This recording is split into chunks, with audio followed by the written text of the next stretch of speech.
much for having us here at FICCI Frames, and it's my absolute pleasure to be moderating this session with Mr. Samir Nair. Can we begin with a warm round of applause, please, for the CEO of Applause Entertainment? Thank you so much. There's a joke in there somewhere.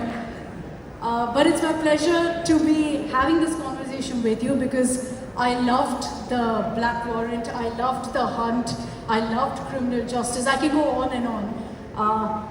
My sense when I look at all of these series is that each of these are stories that people love to watch. Each of these in some cases are thrillers that keep you at the edge of your seat. Has Applause Entertainment and have you, Mr. Samir Nair, therefore cracked the OTT code? What's the secret sauce? No, I don't think. Anyway, hello everyone. Thank you so much. Happy to be here.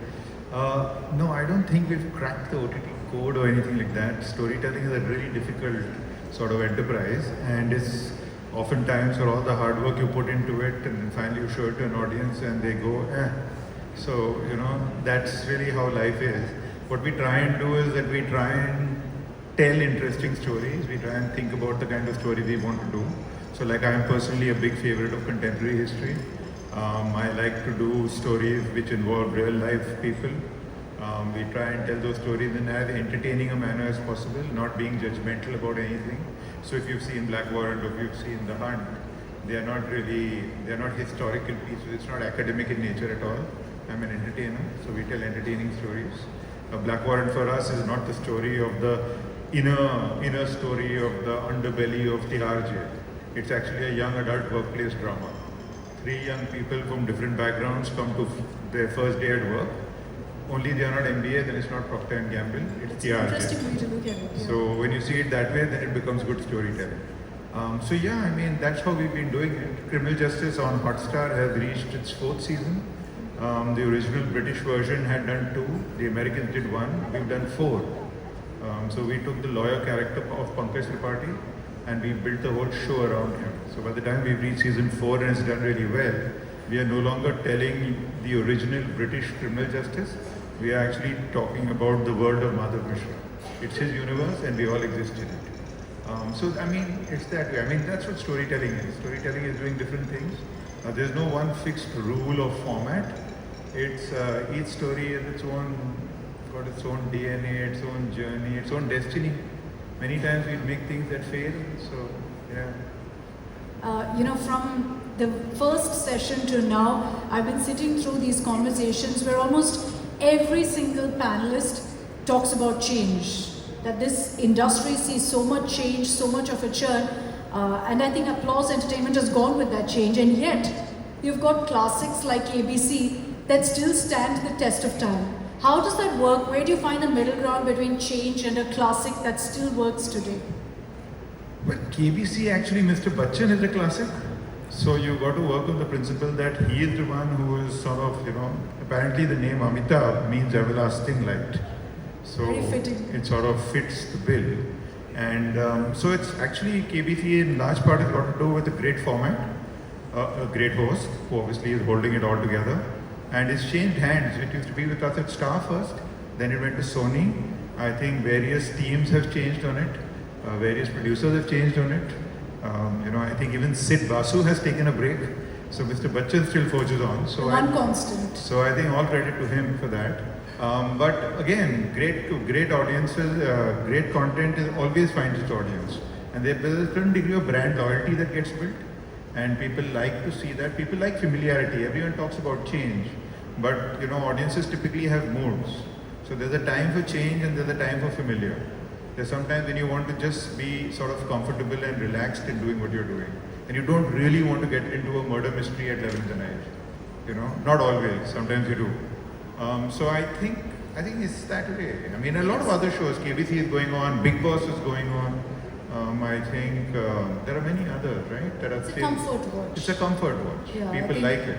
Yeah, a lot of us do that, which is rewatching a lot of the classics that we've seen before, knowing that that's something that's predictable. We know what we're expecting there, and yet you love to watch that's it. That's why you always rewatch comedies. You know what the joke is, but you want to see it again. And laugh again. Yeah. As if it's a fresh piece. We're standing on a stage today where we're celebrating a Silver Jubilee, 25 years of FICCI Frames. You've been through that journey. Mr. Nair also. Take us through what kind of changes you've seen. If I were to compare what the first edition looked like to now, to the 25th year, what are the changes we're actually looking at? Well, the first edition also had a large hall, so that's been constant now. You know, it's always been, FICCI has always been a big event, and it's always brought the whole industry together. But I mean, just to sort of pull back and look back 25 years. So if I go back 20 years would be 2005. So in 2005, you know, TV ruled supreme, and you know, all of this, what is so obvious today, were very distant storm warnings. In 2005, there was no Facebook, there was no Twitter, there was no YouTube. The iPhone hadn't happened yet. None of that had happened. So for us, I suppose for the entire industry, media and entertainment industry, print, TV, all included, this was all some distant kind of dark clouds on the horizon. You dial forward 10 years, by 2015, all of this had become like barbarians at the gate. You know, really sort of, you know, threatening to, you know, break down the citadel and do all of that.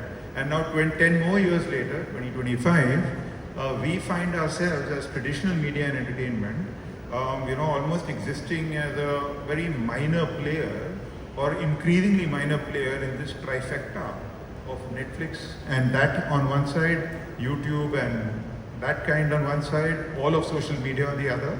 And now we are seeing AI arriving into our life.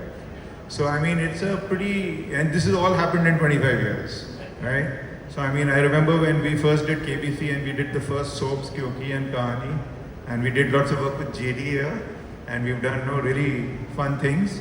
So it was that time, and it still feels just like yesterday. But I think the world has changed a lot. The world has truly changed a lot, and I think FICCI has kept up with the times, and I think we all are.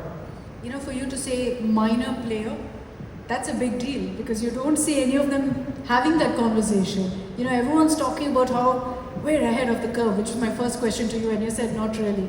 Everyone says we're ahead of the curve, we know what change is coming. Do you, Mr. Nair? Well, actually, I think... Did you see this coming at least? No, I think everyone saw it coming, and when I say minor player, what I mean is that in the conventional sense of what we've regarded media and entertainment to be. But most players have pivoted. Almost everyone does streaming. They also have TV. You know, everyone is doing everything. Everyone is sort of flowing with the crowd, making the changes, doing all of that. I think everyone has a fair idea of where the market is. It's just that, you know, it's a simple thing. Like anecdotally speaking, in the year 2000 or 2005, say, we would be selling ad spots in hundreds of thousands of dollars. Today, I think ad spots are sold for pennies, right? So we were selling linear advertising for hundreds of thousands of dollars. Now they're selling digital impressions for pennies. These are just changes that have happened. And all of these changes have created their own set of challenges. You know, how content was consumed was very time-bound, linear television. Now it's become anytime, anywhere, right? You can resume watching everything exists next to each other. You don't really need to have a Hindi channel and a Tamil channel and a Malayalam channel. It can all be at just one place.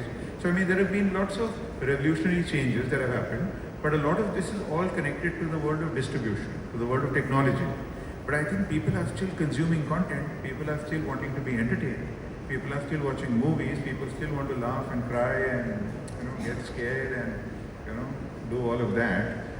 So I think, you know, as everything changes, I think content also changes, but audiences also change, but people want to hear stories.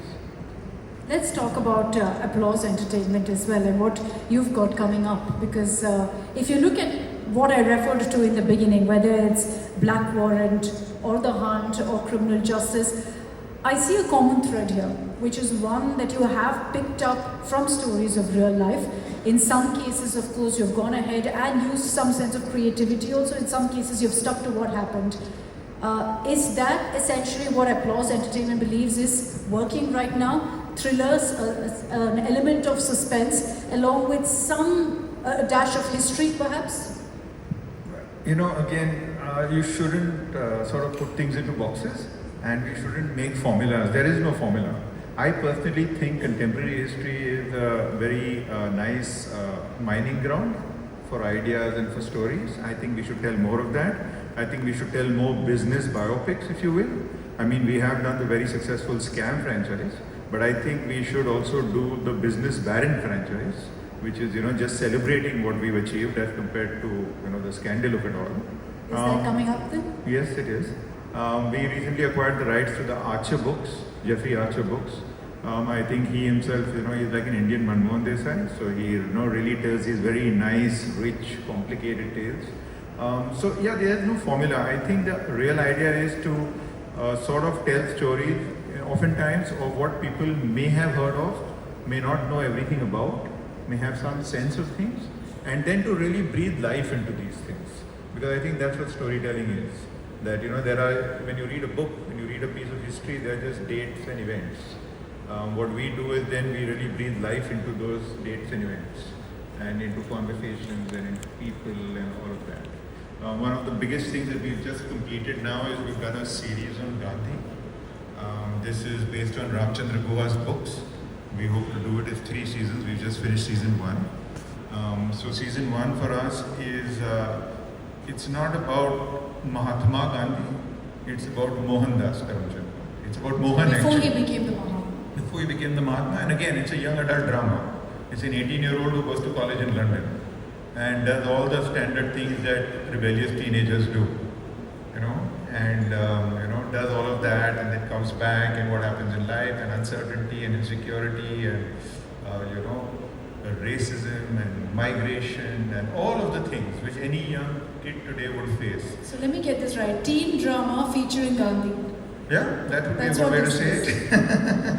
But the reason, and you said don't box things up. But I think very often when we talk of creativity, which is always the buzzword in the industry, in India, for Indian audiences, is creativity also boxed a certain way? Oh, you can't talk about something that's uncomfortable. Oh, you have to be mindful of a certain controversy. You have to be mindful of what's entertaining for an Indian audience. But I think that's applicable to anywhere. I don't think India is so unique in that. I think in the manner that we follow while storytelling, and we've so far, it's been 8 years and we haven't really got into much trouble. So we must be doing something right. I think our sense is that we don't have any particular agenda. When we are telling you a story, we are telling you a story that we want to make you think, but we are not telling you what to think. That's really for you to do. We also are not interested in really, trying to, we have no great expose to make, no great revelation, nothing of the kind. We found an interesting character, we think this character story is worth telling, we're going to do as much research around it and tell the story in as sort of a balanced way as possible, right? And as an entertaining way as possible, because these were not sort of, they're not unidimensional characters. They are people like you and me. So I think that's what we do. And I think, like if you see recently we made The Hunt. So The Hunt, we chose to start it from the point of the assassination of Rajiv Gandhi, and then made it into a police procedure. It's got nothing to do with the politics of it. It is that crime has been committed, bad guys must be caught. Let's go catch them. And in the process, you get to know people, you get to know the characters. There's one very nice scene in the show where the Sivarasan character, the guy who's actually the mastermind, is sitting in a theater and watching a Rajnikant film. Correct, yeah. Remember that? Remember that one, yes. And we really love putting that scene in. So it's just a thing. Maybe, I don't know who would mind that. So, we've spoken about the growth that we've seen in the last many decades in this industry. What's next, Mr. Nair? What do you think is going to be the next big disruptor? Actually, I think we are already in a state of considerable disruption as we speak. So, any more disruption, I don't know what will happen. Yeah. But AI, yes, that's what they're saying. So what they're telling us is that AI is going to come and essentially do everything that we all do. And if that indeed happens, then there's, I don't know what the next FICCI would look like. There's a lot of buzz run by AI. But I look at AI more like a tool. I think it's good. And the film industry, I can tell you about the media entertainment industry, and especially the entertainment industry, is that it has always been welcoming to technology, right? Because the movie business works on the business of make-believe. Everything we do, when you see Jurassic Park, when you see Terminator, when you see the oldest, when you see 2001 Space Odyssey, or you see Interstellar, I think what the movie industry has always done, what creators like us have always done, is that we've always shown you a possible future, right? Interstellar has already taken you to the edge of the black hole. We are waiting for the scientists to catch up, right? So when AI arrives in our lives, we welcome that. I think it's a great thing. How we had special effects, how we had computer animation, now we have AI. Now what AI needs to do, and that's the most important thing, is that whenever you go and see any of these movies or anything like that, you believe in it. It's called the suspension of disbelief. So you sit in a darkened auditorium and there is a collective suspension of disbelief. That is the movie experience. So if AI can deliver that suspension of disbelief, where you don't spot the AI, you know what they say is a special effect. A special effect is something that does not draw attention to itself. So when the dinosaur is chasing you through the forest, you believe it's a dinosaur. So if AI is able to deliver that, it will be a wonderful tool to use. I think it will revolutionize filmmaking, it will revolutionize the way we are doing things, it will make things easier, maybe cheaper, maybe smarter. But if it is plasticky, if it's sort of, like obviously, like rough around the edges, obviously AI, I don't think, then might as well see animation then. So I think it's okay. It's obviously going to change the world completely and it's going to be a big disruptor. But the more that people can sort of, embrace it, much like how, when the first time when Microsoft Excel came along, right, there were enough number of accountants, I'm sure, who said that, no, I do this, mental math and I won't do this. But it's sort of moved on, right? You can't submit your balance sheet. No, so you speak of revolutionize. The question is, will it replace? Because, there's already this AI actor, I don't know if you've all seen it, called Tilly, who went viral for how real she was. We have an AI anchor in our studio, Sana. So is AI actually going to replace, not just revolutionize? If you have an actor who can do what any other actor can do and be as versatile. Well, you know what, even for the actor to do it, the AI actor also needs direction. The AI actor also needs filming. The AI actor also needs a story. So we are talking about a point in time, or at least a point in time that you're talking about replacing, where AI is doing everything from end to end, where no human is involved in it, which is also possibly it is a possibility.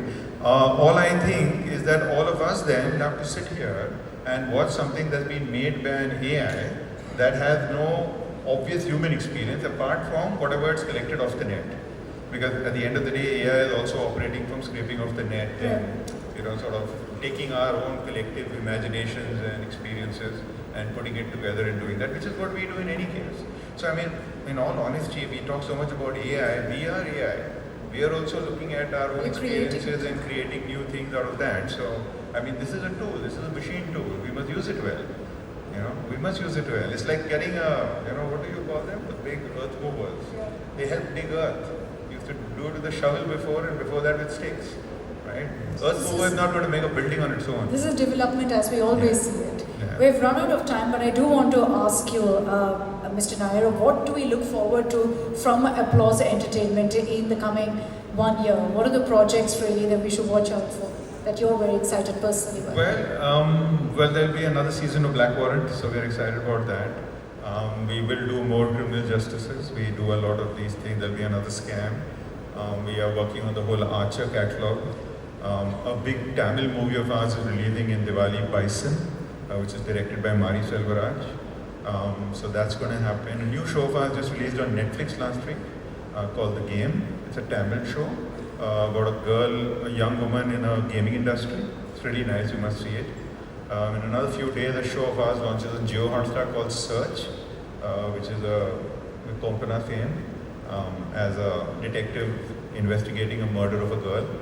Again, very slickly, very well made. Gandhi will come.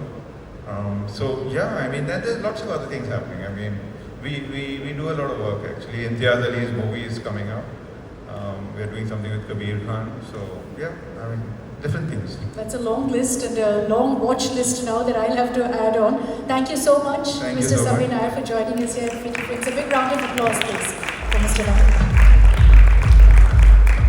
Thank you so much, Samir and Akshita, for that insightful and inspiring